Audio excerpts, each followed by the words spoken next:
नंदुरबार येथे काँग्रेसचे राष्ट्रीय नेते खासदार राहुल गांधींची जाहीर सभा संपन्न। नंदुरबार विधानसभा क्षेत्रात मोठ्या प्रमाणावर निवडणूक प्रचार शिगेला पोहोचला असून मागील निवडणुकीप्रमाणे चारही विधानसभा क्षेत्रात रंगतदार लढत होण्याची शक्यता आहे। तसेच या लढतीत चारही विधानसभा क्षेत्रात अटीतटीचा सामना होणार आहे। याच पार्श्वभूमीवर मोठ्या प्रमाणावर सर्व पक्ष तथा अपक्ष उमेदवारांच्या प्रचारार्थ सभा आणि रॅली या चारही विधानसभा क्षेत्रात सुरू झाल्या। नवापूर विधानसभा क्षेत्रात काँग्रेसचे आमदार शिरीष कुमार नाईक, नंदुरबार विधानसभा क्षेत्रात किरण तडवी, शहादा तळोदा विधानसभा क्षेत्रात राजेंद्र कुमार गावित, तर धडगाव अक्कलकुवा विधानसभा क्षेत्रात आमदार ॲडव्होकेट के.सी. पाडवी इत्यादी उमेदवार निवडणूक लढवित आहेत। त्यांच्या प्रचारार्थ काँग्रेस पक्षाचे राष्ट्रीय नेते तसेच विरोधी पक्षनेते तथा खासदार राहुल गांधी उपस्थित झाले होते। यावेळी काँग्रेसचे दिलीप नाईक, खासदार गोवाल पाडवी, आमदार ॲडव्होकेट के.सी. पाडवी तसेच खासदार राहुल गांधी यांनी भाषण केले। खासदार राहुलजी गांधी साहेब, ॲडव्होकेट के.सी. पाडवी साहेब, ॲडव्होकेट गोवाल दादा, रमेश चेन्नीथल्लाजी व सर्व मान्यवरांना विनंती करतो की भगवान बिरसा मुंडा, जहामोगी माता व पंडित जवाहरलाल नेहरू यांच्या प्रतिमेचं आपण पूजन करायचं आहे। बोला धरती आबा बिरसा मुंडा की, जोरदार आवाज झाला पाहिजे। उद्या जयंती आहे धरती आबाची। बोला धरती आबा बिरसा मुंडा की, बोला तंट्या मामा की, बोला देवमोगरा माता की, बोला धरती आबा बिरसा मुंडा की, बोला देवमोगरा माता की, बोला डॉक्टर बाबासाहेब आंबेडकरांचा, महात्मा फुलेंचा, शाहू महाराजांचा, छत्रपती शिवाजी महाराज की, छत्रपती शिवाजी महाराज की, बोला बिरसा मुंडांचा, बोला धरती आबा बिरसा मुंडा की, देवमोगरा माता की, तंट्या मामा की। यानंतर काँग्रेस पक्षाचे कार्याध्यक्ष आदरणीय दिलीपजी नाईक साहेब यांना विनंती करतो की त्यांनी आपलं प्रास्ताविक करायचं आहे।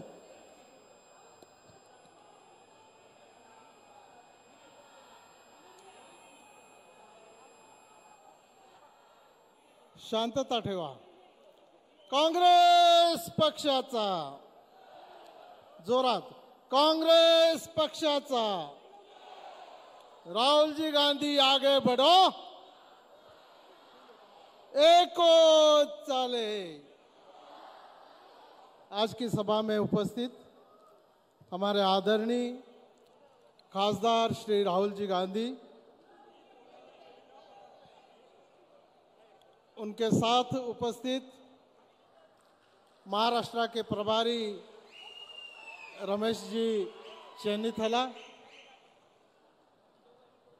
व्यासपीठावर उपस्थित सर्व अधिकृत काँग्रेस पक्षाचे अधिकृत उमेदवार, के.सी. पाडवी साहेबांना मी विनंती करतो त्यांनी राहुलजी गांधी यांना फेटा घालून त्यांचा सन्मान करायचा आहे। आपण जोरदार टाळ्या वाजवायच्या आहे, जोरदार टाळ्या वाजवायच्या आहे, जोरात। धन्यवाद सर, हमारा सम्मान आपने स्वीकार किया। धन्यवाद सर।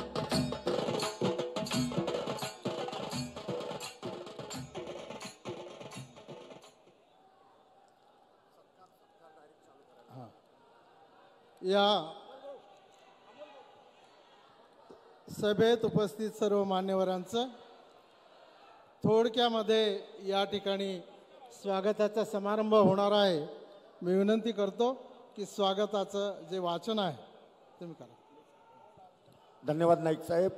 यानंतर देशाचे नेते खासदार राहुलजी गांधी साहेब यांचं स्वागत करण्याकरता मी सर्व उमेदवार, त्यामध्ये ॲडव्होकेट के.सी. पाडवी साहेब, आमदार शिरीष कुमारजी नाईक साहेब, राजेंद्र कुमारजी गावित साहेब, इंजिनियर किरणजी तडवी साहेब, प्रवीणजी चौरे, खासदार गोवालजी पाडवी साहेब, आमदार कुणालजी पाटील साहेब, डॉक्टर सौ समिधाताई यांना देखील विनंती आहे की त्यांनी सर्व उमेदवारांनी राहुलजी गांधी यांचं स्वागत करायचं आहे। मैं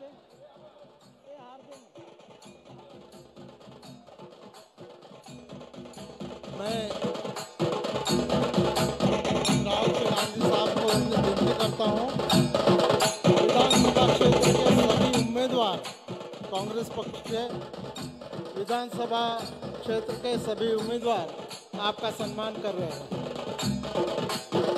समीराजी नाटावरकर साहेबांचं स्वागत करत आहे।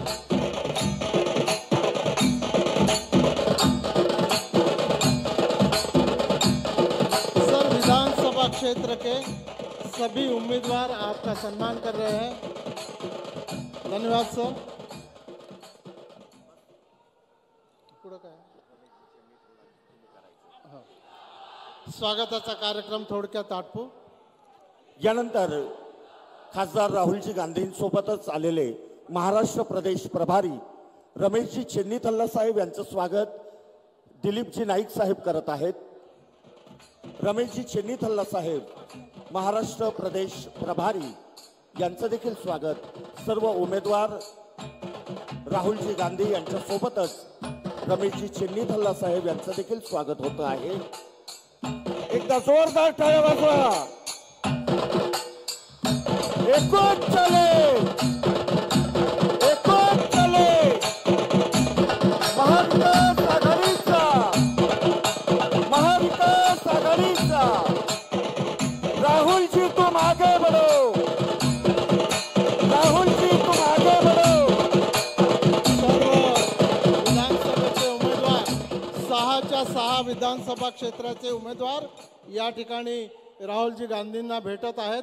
राहुलजी गांधी त्यांचा सन्मान करत आहेत, त्याचं हस्तांदोलन करून मग त्यांना शुभेच्छा देत आहेत। धन्यवाद राहुलजी।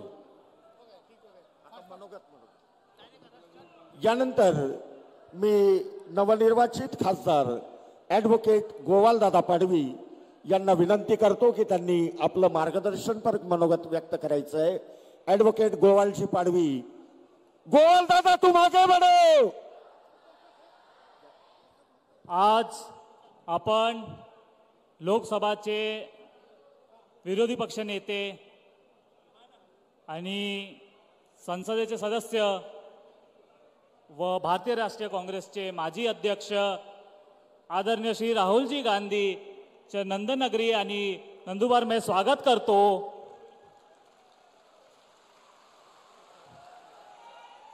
राहुल जी,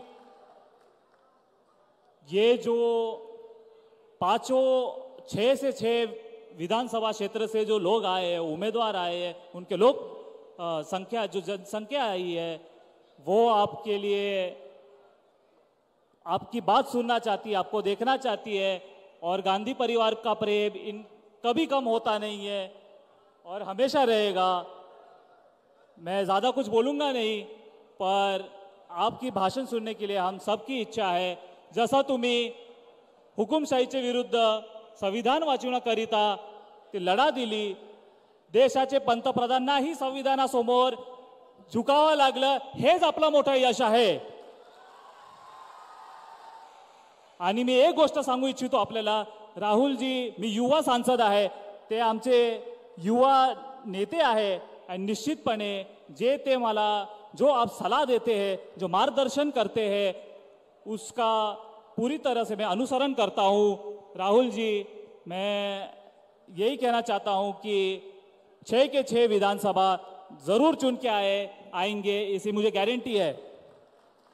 मैं ज़्यादा कुछ नहीं कहूँगा, दूसरे भी वक्त है, राहुल जी को भी बोलना है, इसलिए मैं इधर ही अपने 2 शब्द खत्म करता हूँ। एकूच चाले। धन्यवाद। धन्यवाद गोवालदादा। यानंतर माजी मंत्री आदरणीय ॲडव्होकेट केसी पाडवी साहेब यांना विनंती करतो की त्यांनी आपलं मनोगत व्यक्त करायचं आहे।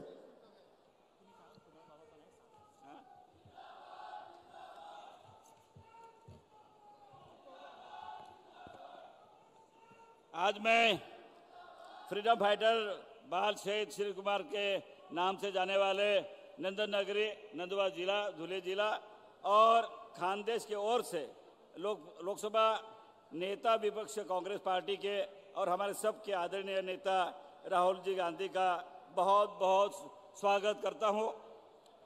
और हमारे महाविकास आघाड़ी के जितने भी कैंडिडेट्स हैं, शिरीष कुमार नाइक, राजेंद्र कुमार गावित, किरण तड़वी, प्रवीण चौरे और ये अपने शिवपुर के कैंडिडेट, इनके तरफ से भी मैं बहुत बहुत आपका स्वागत करता हूं। गांधी परिवार और हमारा नाता, ये सब दुनिया जानती है कि हमारा नाता क्या है। आदिवासी और गांधी फैमिली, इसमें बहुत सारा ये होता है। मैं 9th स्टैंडर्ड में था, राहुल जी साहब, मैं 9th स्टैंडर्ड में था, तब इंदिरा जी आए थे खानबारा में, तब 12 से 13 लाख लोग वहां पर जुटे हुए थे। 12 से 13 लोग, 12 से 13 लाख लोग। हाँ जी,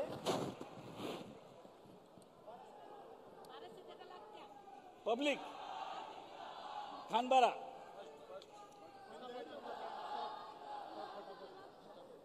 राजू जी आए तो भी लाखों की तादाद में थे।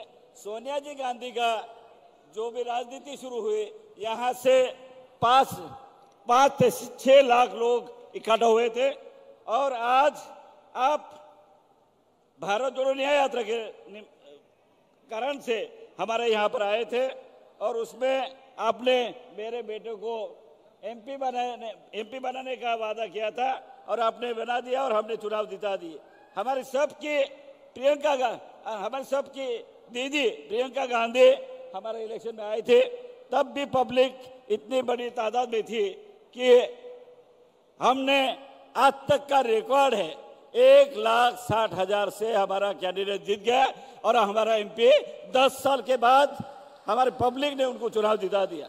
ये तो आदिवासी एक बहुत ही रिच कल्चर है, लेकिन जैसे ग्रीक, सुमेरियन, मेसोपोटामियन, ये जो संस्कृति है उसके लेवल की हमारी संस्कृति है, लेकिन दिन ब दिन ये संस्कृति खत्म होने जा रही है। और हमारे यहाँ आज भी मैंने आपको बताया था, बॉन्डेड लेबर, बंधुआ मजदूर जैसे लोग गुजरात और वेस्ट महाराष्ट्र में मजदूरी करने जाते हैं। आज हमारे यहाँ वोटिंग के लिए भी 70 to 80% लोग बाहर गए हुए हैं। वोटिंग को आना मुश्किल है। हम हाई कोर्ट में गए हैं, लेकिन हाई कोर्ट क्या बताएगी। हमारा एक रिक्वेस्ट है, आप अगर आयोग का एक लेटर लिखते कि जो फैक्ट्री वाले हैं, फैक्ट्री वाले इन मजदूरों को, हमारे लोगों को वोटिंग के दिन यहाँ पर पहुँचा दे और लेकर आना और लेकर जाना, दोनों चीज़ करे तो अच्छा रहेगा, ऐसा मुझे लगता है। और मैं ये भी रिक्वेस्ट करूँगा कि हमारे यहाँ जितने भी ये है, यहाँ अगर हमारा महाराष्ट्र में आदिवासी इलाके में अपनी गवर्नमेंट आती है तो 3-4 हजार करोड़ का कोई भी बड़ा प्रोजेक्ट लेकर आएंगे तो ही हमारे लोग यहाँ मजदूरी करेंगे, उनका रोजगार मिलेगा। इसलिए मैं आपको रिक्वेस्ट करता हूँ, गोवाल पाड़वी आपके पास डिमांड लेकर आएगा और हमने 3-4 हजार करोड़ का बड़ा प्रोजेक्ट इस एरिया में देना चाहिए, ऐसी मेरी मांग है, ताकि उससे हमारा रोजगार मिले और हमारा जीना यहाँ आसान हो जाएगा। इसलिए मैं, और अगर देखा जाए आदिवासी का आरक्षण जो है धोखे में, वो आपको बचाना है, आप वो करते ही है। और पैसा भर्ती जो है वो भी हमारे लिए बहुत जरूरी है।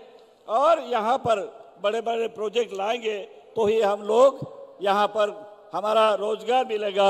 यही मांग करते हुए गोवाल पाड़वी आपके पास प्रोजेक्ट लेकर आएंगे, उनको हेल्प करना है। यहाँ जो हमारे बंधुआ मजदूर जैसे हैं, बॉन्डेड लेबर जैसे हैं, इनको यहाँ पर रोजगार देना, ये सबसे बड़ी बात है। इसलिए मैं आपको रिक्वेस्ट करता हूँ। और ये आदिवासी इलाका है, आदिवासी इलाका में लोग अच्छे लोग हैं, गरीब है, उनको रोजगार देना जरूरी है। इसलिए मेरी मांग है, गोवाल पाड़वी आपके पास प्रोजेक्ट लेकर आएगा, उसको आपने हेल्प करना है और हमें यहाँ रोजगार देने के लिए प्रावधान रखे।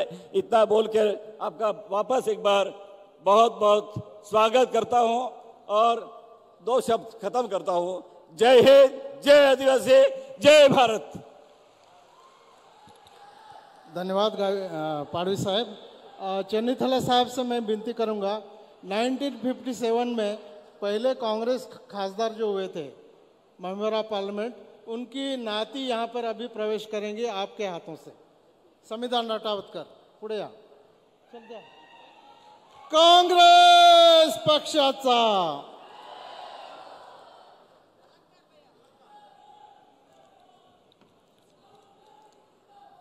काँग्रेस पक्षाचा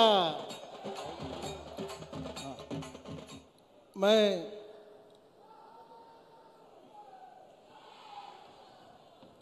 देश के आदरणीय नेता श्री राहुल जी गांधी साहब, इनसे मैं रिक्वेस्ट करूंगा कि आप सभा को संबोधन करें। काँग्रेस पक्षाचा जोरदार टाळ्या वाजवायच्या आहेत। इकडच्यांनी बसून घ्यायचं आहे, तिकडच्यांनी बसून घ्यायचं आहे। रमेश चन्नीथाला जी,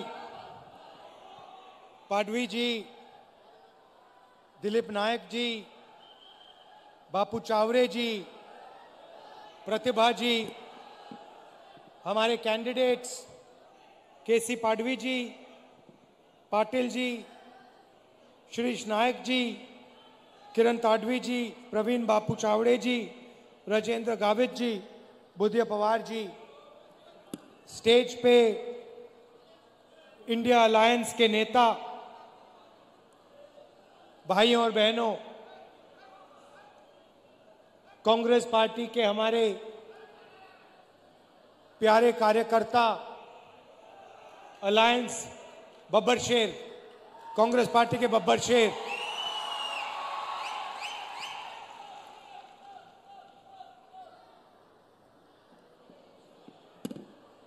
ये जो लड़ाई है ये विचारधारा की लड़ाई है। चुनाव हो रहा है मगर दो विचारधाराओं की, दो सोच की टक्कर है। ये कांग्रेस पार्टी कहती है, इंडिया गठबंधन कहता है कि देश को संविधान के माध्यम से चलाना चाहिए।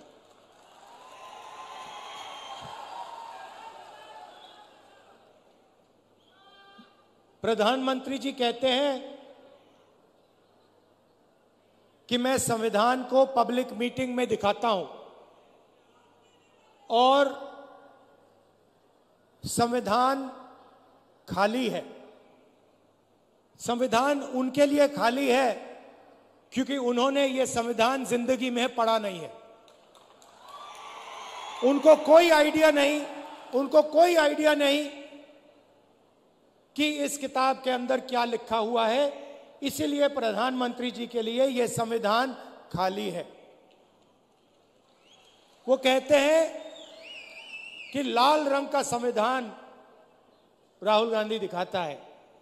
देखिए इस पर क्या रंग है, नीला है, लाल है, हमें कोई फर्क नहीं पड़ता। इसके अंदर जो लिखा है उसकी हम रक्षा करते हैं, उसके लिए हम जान देने को तैयार हैं। तो एक तरफ कांग्रेस पार्टी, इंडिया गठबंधन जो संविधान की रक्षा कर रही है, मैं आपसे पूछना चाहता हूं, और आदिवासी भाई और बहन इस बात को सबसे अच्छा समझेंगे। आज हमने यहां बिरसा मुंडा जी, भैया थोड़ा सामने से हटिए, थोड़ा सामने से हटिए। ये आज हमने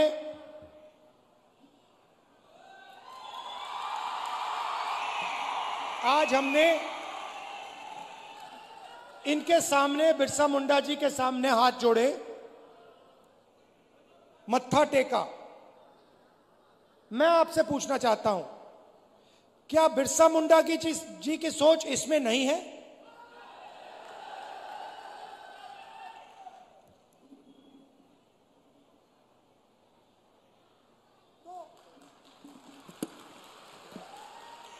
तो नरेंद्र मोदी जी कहते हैं कि यह संविधान खाली है, खोखला है। इसमें कुछ नहीं है। मैं नरेंद्र मोदी जी को समझाना चाहता हूं, और प्रधानमंत्री जी आप अच्छी तरह सुनिए, क्योंकि आप देश के प्रधानमंत्री हैं। नरेंद्र मोदी जी, ये संविधान खोखला नहीं है। इस संविधान में हजारों साल की सोच, बिरसा मुंडा जी की सोच, बुद्ध भगवान की सोच, फूले जी की सोच, अंबेडकर जी की सोच, गांधी जी की सोच सब भरी हुई है। ये हिंदुस्तान, नरेंद्र मोदी जी, ये खोखला नहीं है। इसके अंदर हिंदुस्तान का ज्ञान, हिंदुस्तान की आत्मा है। और जब आप इसे खोखला कहते हो तो आप हिंदुस्तान, बिरसा मुंडा जी, महात्मा गांधी जी, अंबेडकर जी, इन सब का अपमान करते हो। लड़ाई भाइयों और बहनों इसको बचाने की है। आपको कॉन्स्टिट्यूशन में, संविधान में नाम दिया गया है। आपको संविधान में आदिवासी नाम दिया गया है। इस संविधान में आप कहीं भी पढ़ लो, इस संविधान में आपको वनवासी नहीं कहा जाता है, आपको आदिवासी कहा जाता है। मगर आरएसएस के लोग, बीजेपी के लोग, हिंदुस्तान के प्रधानमंत्री आपको वनवासी कहते हैं। इन दो शब्दों में बहुत बड़ा फर्क है। आदिवासी का मतलब जो हिंदुस्तान के पहले मालिक थे। इस संविधान में बिरसा मुंडा जी ने जो त्याग किया, जो शहीद हुए, उनके शब्द हैं।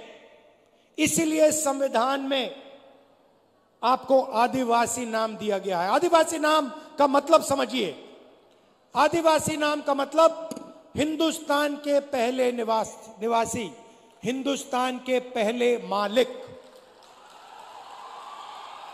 मतलब ये जो जल है, ये जो जंगल है, ये जो जमीन है, उसका पहला अधिकार आदिवासियों का है। ये बात, इसके लिए बिरसा मुंडा जी लड़े थे कि जमीन हमारी, जल हमारा, जंगल हमारा, और जल, जमीन और जंगल का फायदा हमें नहीं मिल रहा। इसीलिए शहीद हुए। वो अंग्रेजों से लड़े। आज वही सोच लेकर नरेंद्र मोदी, आरएसएस और बीजेपी घूम रही है। वो कहते हैं आप वनवासी हो। वनवासी का मतलब आप जंगल में रहते हो। वनवासी का मतलब आपको ना जल पर, ना जंगल पर, ना जमीन पर अधिकार होना चाहिए। वो आपसे अधिकार छीनते हैं। आपको कहते हैं आप वनवासी हो, और फिर पूरे देश में जंगल काटने का काम करते हैं, आपकी जमीन छीनने का काम करते हैं। पैसा कानून कौन लाया? जमीन अधिग्रहण बिल कौन लाया? न्यामगिरी में कौन लड़ा? कांग्रेस पार्टी लड़ी, इंडिया गठबंधन के लोग लड़े। जमीन अधिग्रहण बिल से आपकी जमीन की रक्षा, पैसा कानून से, ट्राइबल राइट्स एक्ट से जंगल, जल, जमीन का अधिकार आपको। ये काम हमने किए हैं। और जैसे ही बीजेपी की सरकार आती है, काम शुरू कर देते हैं। आपकी जमीन छीनते हैं, अरबपतियों को पकड़ा देते हैं, आपका जल ले जाते हैं, आपका जंगल ले जाते हैं, और आपको कहते हैं भैया आप वनवासी हो। मैं आपसे सवाल पूछना चाहता हूं, आप वनवासी हो, आस्ते आस्ते आस्ते आस्ते सब जंगल जा रहा है। 10, 15, 20 साल में हिंदुस्तान में बहुत कम जंगल बचेगा, तो फिर आप कहां के रहोगे? अगर जंगल ही नहीं रहा तो वनवासी कहां जाएंगे? आप दूसरे प्रदेशों में जाओगे, मजदूरी करोगे। वनवासी का मतलब आपके बच्चों को शिक्षा ना मिले। वनवासी का मतलब आपके बच्चे इंजीनियर, डॉक्टर, लॉयर ना बने, अपना बिजनेस ना चालू करें। वनवासी का मतलब आपके बच्चे पायलट ना बने। आदिवासी का मतलब आपके बच्चे इंजीनियर बने, डॉक्टर बने, लॉयर बने, आपके बच्चे बिजनेस चलाएं, सरकार चलाएं। यह है फर्क आदिवासी वनवासी में। अब दूसरी बात आपको बताना चाहता हूं, और इस बात को आप दिल में रखिए। हिंदुस्तान में आदिवासियों की 8% आबादी है। अगर आप 100 लोग चुनो तो 800 में से आदिवासी हैं। सही बात? तो मैंने पता लगाया, आबादी 8%, तो मैंने पता लगाया ठीक है भैया, अगर 8% आबादी है तो भागीदारी कितनी होनी चाहिए? अगर 8% आबादी तो कितनी भागीदारी? 8% होनी चाहिए। सही है गलत? सही है ना? बराबर है ना? अगर 100 में से 8 आप हो तो फिर भागीदारी भी होनी चाहिए 8 की। तो मैंने पता लगाया, मैंने कहा देखो भाई पता लगाते हैं हिंदुस्तान की सरकार में आदिवासियों की कितनी भागीदारी है। 90 अफसर हिंदुस्तान की सरकार को चलाते हैं। 90 अफसर हिंदुस्तान की सरकार को चलाते हैं। जो आप जीएसटी का पैसा देते हो, रोज देते हो, वो पैसा दिल्ली की सरकार को जाता है, उसको 90 अफसर बांटते हैं। मैं आपसे पूछना चाहता हूं, अगर दिल्ली की सरकार 100 रुपए खर्च करती है तो उसमें से आदिवासी अफसर कितने रुपए का निर्णय लेते हैं? बताइए बताइए बताइए। शांत हो गए आप? यह आपको मालूम होना चाहिए, यह सच्चाई आपको मालूम होनी चाहिए। भाइयों बहनों, अगर हिंदुस्तान की सरकार 100 रुपए खर्च करती है तो आदिवासी अफसर 10 पैसे का निर्णय लेते हैं। मतलब आपकी भागीदारी 100 में से 8%,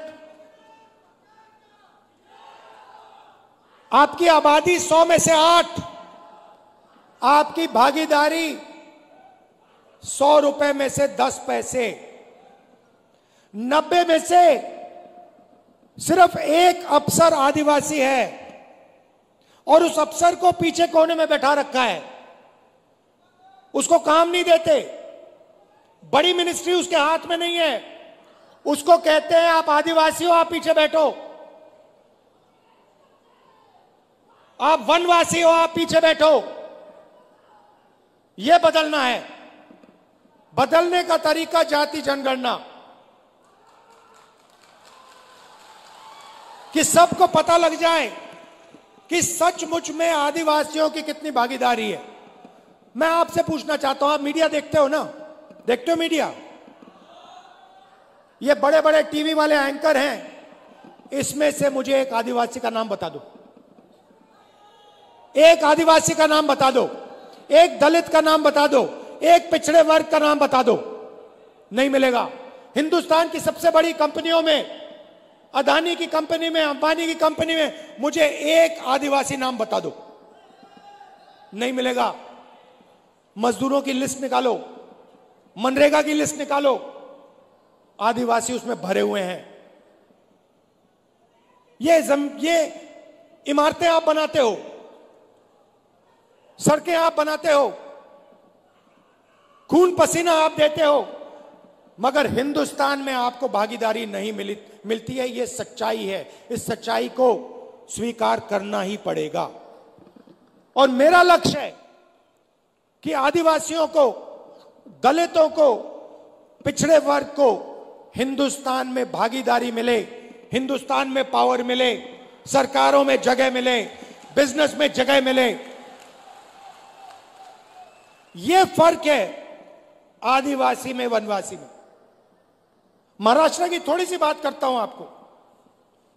हमारी सरकार आएगी तो हम आपके लिए क्या करने जा रहे हैं। नरेंद्र मोदी जी ने 16 लाख करोड़ रुपया अरबपतियों को कर्जा माफ करके दिया है। 1 लाख करोड़ रुपए धारावी की जमीन नरेंद्र मोदी की सरकार, महाराष्ट्र की सरकार अदानी को पकड़ा रही है। 1 लाख करोड़ रुपए की जमीन दे रही है। आदिवासियों को क्या दिया, दलितों को क्या दिया, पिछड़ों को क्या दिया, किसानों को क्या दिया, मजदूरों को क्या दिया, महिलाओं को क्या दिया? कुछ नहीं। इसलिए हमने मन बना लिया, जितना पैसा नरेंद्र मोदी अरबपतियों को देगा, जितना कर्जा माफ हो उनका करेगा, हम आपका करेंगे।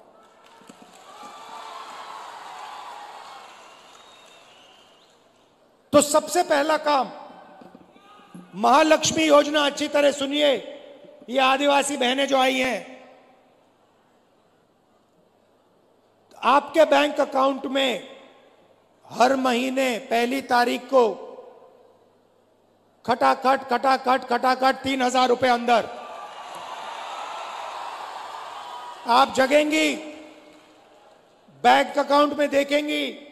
और महाराष्ट्र की सरकार, कांग्रेस पार्टी की सरकार, इंडिया गठबंधन की सरकार ने सुबह ही आपके बैंक अकाउंट में 3,000 रुपए डाल दिए होंगे। उसके बाद आप कहेंगे चलो मार्केट जाती हैं, चलो मार्केट चलें। आप जब बस में मार्केट जाएंगी, आपको पता लगेगा कि कांग्रेस पार्टी की सरकार ने महिलाओं के लिए बस का टिकट फ्री में कर दिया है। आप बैठेंगी, कोई आपसे पैसा नहीं मांगेगा, आप बिना पैसे दिए बैंक जाएंगी, 3,000 रुपए बैंक अकाउंट से निकालेंगी और वापस आ जाएंगी। और जब भी आपको बस की जरूरत पड़ेगी, महाराष्ट्र में आपको कहीं भी जाना हो, महाराष्ट्र की महिलाओं से 1 रुपया नहीं लिया जाएगा।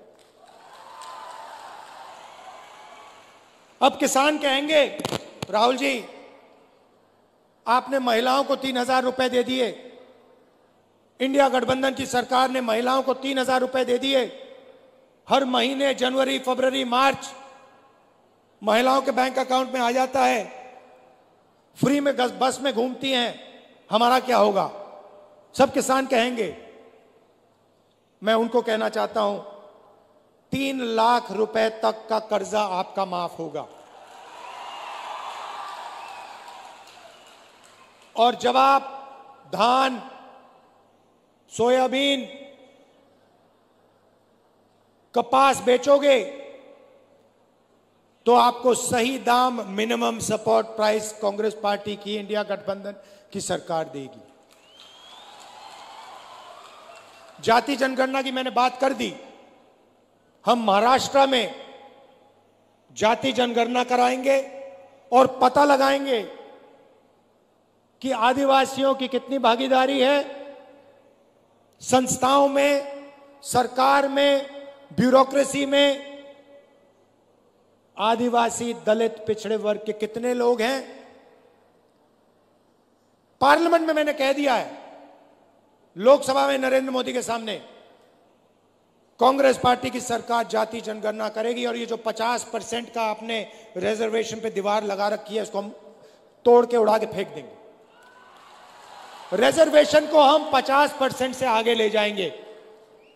लोकसभा में मैंने बोला है, ये वायदा मैं आपसे कर रहा हूं, जाति जनगणना और 50% की दीवार कांग्रेस पार्टी की सरकार दिल्ली में तोड़ेगी, महाराष्ट्र की सरकार यहां तोड़ेगी। जाति जनगणना हम करके दिखाएंगे। सबसे ज्यादा कष्ट गरीबों को इलाज से होता है। गरीब किसान को दिल का ऑपरेशन करना हो, पेट का ऑपरेशन करना हो, किसी को कैंसर हो जाता है, कैंसर का इलाज करना होता है, तो गरीब किसान कर्ज में डूब जाता है, आत्महत्या कर लेता है। इसलिए आपकी नई सरकार, इंडिया गठबंधन की सरकार, महाराष्ट्र में सबको 25 लाख रुपए तक का बीमा देने जा रही है।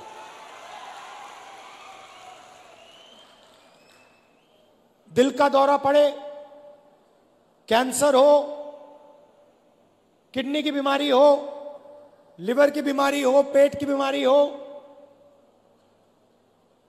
आप अस्पताल जाओगे, 25 लाख रुपए तक का इलाज आप मुफ्त में करवाओगे।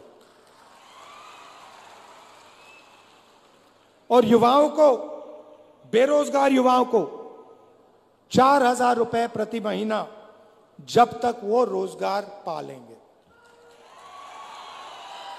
और 2.5 लाख सरकारी रोजगार जो नरेंद्र मोदी और बीजेपी की सरकार, महाराष्ट्र की सरकार नहीं दे रही, वो हम आदिवासियों के, दलितों के, पिछड़ों के, गरीब जनरल कास्ट के लोगों के हवाले कर देंगे।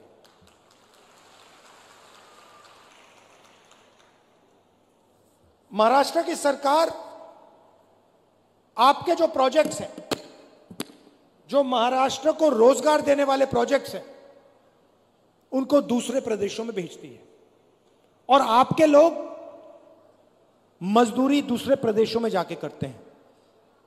उदाहरण देता हूं, वेदांता और फॉक्सकॉन का सेमीकंडक्टर प्लांट, जिससे महाराष्ट्र के युवाओं को 10,000 रोजगार मिलते, 1.5 लाख करोड़ रुपए का प्लांट है, यह उन्होंने महाराष्ट्र से छीनकर गुजरात भेज दिया। टाटा एयरबस का मैन्युफैक्चरिंग यूनिट, 10,000 रोजगार, 1.8 लाख करोड़ का प्रोजेक्ट है, यह महाराष्ट्र की सरकार ने गुजरात भेज दिया। आईफोन बनाने का प्लांट, 2 लाख करोड़ रुपए का प्लांट, 75,000 युवाओं को रोजगार मिलता, यह उन्होंने महाराष्ट्र से छीनकर गुजरात भिजवा दिया। ड्रग पार्क, 80,000 लोगों को रोजगार मिलता, छीन के गुजरात पहुंचा दिया। गेल पेट्रोकेमिकल प्लांट प्रोजेक्ट, 60,000 करोड़ का प्रोजेक्ट था, 21,000 युवाओं को रोजगार मिलता, यह उन्होंने आपसे छीन के दूसरे प्रदेश में भिजवा दिया। अगर हम सब रोजगार मिला दें तो महाराष्ट्र से बीजेपी की सरकार ने 5 लाख रोजगार छीनकर दूसरे प्रदेशों में भिजवा दिए हैं। इसीलिए आपको यहां रोजगार नहीं मिलता है, इसीलिए यहां आपको बेरोजगार बना दिया गया है। यह काम इंडिया गठबंधन और कांग्रेस पार्टी की सरकार नहीं करेगी। महाराष्ट्र के प्रोजेक्ट्स महाराष्ट्र में रहेंगे, गुजरात के प्रोजेक्ट्स गुजरात में रहेंगे। हम ये नहीं चाहते कि आपके के सारे प्रोजेक्ट्स यहां से छीनकर दूसरे प्रदेशों में भेजे जाएं और आदिवासी युवा जाकर बंधुआ मजदूर बने गुजरात में, दूसरे प्रदेशों में। हम चाहते हैं कि आपको महाराष्ट्र में रोजगार मिले, सही रोजगार मिले, इज्जत का रोजगार मिले। इसीलिए हम चुनाव लड़ रहे हैं, इसीलिए हम यहां अपनी सरकार बनाना चाह रहे हैं। याद रखिए, मेन लड़ाई, सच्ची लड़ाई संविधान की है। आपको जो भी मिला, जमीन, जल, जंगल, शिक्षा, स्वास्थ्य, रोजगार, जो भी मिलता है, मनरेगा, भोजन का अधिकार, ये सब इस किताब ने दिए हैं। और इस किताब के अंदर पवित्र सोच है, बिरसा मुंडा जी की सोच है, महात्मा गांधी की सोच है, अंबेडकर जी की सोच है, बुद्ध भगवान की सोच है। और जब नरेंद्र मोदी कहते हैं कि यह संविधान खोखला है, इसके अंदर कुछ नहीं है, तो वो बिरसा मुंडा जी का अपमान करते हैं, बुद्ध भगवान का अपमान करते हैं, महात्मा गांधी, अंबेडकर जी का अपमान करते हैं, फूले जी का अपमान करते हैं। भाइयों और बहनों, आरएसएस इसके खिलाफ है, बीजेपी इसके खिलाफ है, इसलिए वो आपको वनवासी कहते हैं, इसलिए वो आपकी जमीन छीनते हैं, इसलिए जल, जंगल, जमीन का फायदा आपको नहीं देते। हम इसकी रक्षा करते हैं और रक्षा करते जाएंगे। आपको आपका अधिकार हम आपको दिलवाएंगे, क्योंकि आप आदिवासी हो। आप सबका मैं दिल से धन्यवाद करता हूं। दूर दूर से आप आए, कष्ट उठाया, आपने इतने प्यार से मेरी बात सुनी, इसके लिए मैं आपको दिल से धन्यवाद करता हूं। नमस्कार, जय हिंद।